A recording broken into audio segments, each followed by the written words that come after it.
വഖഫിലെ സുപ്രീംകോടതി വിധി നീതിന്യായ വ്യവസ്ഥയിലെ വിശ്വാസം വർദ്ധിപ്പിച്ച വിധിയെന്ന് ജിഫ്രി മുത്തുക്കോയ തങ്ങൾ.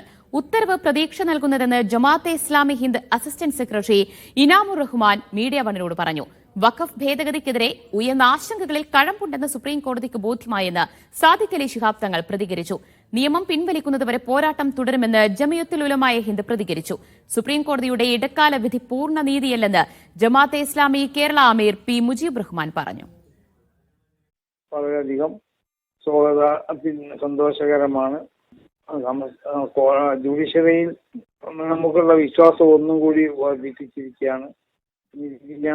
ഇതിന്റെ പകർപ്പുകൾ കണ്ടതിന് ശേഷം മറ്റും അതിനെ സംബന്ധിച്ച് കൂടുതൽ പ്രതികരിക്കുന്നതാണ്.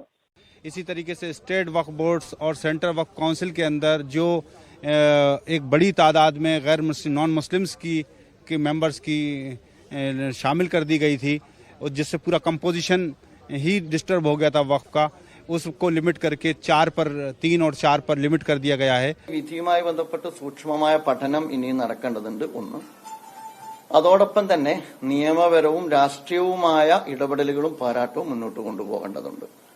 ഇത് ഒരു കമ്മ്യൂണിറ്റിയെ സംബന്ധിച്ചിടത്തോളം അവരുടെ അവകാശ പോരാട്ടവുമായി ബന്ധപ്പെട്ട അന്തിമമായൊരു തീർപ്പല്ല.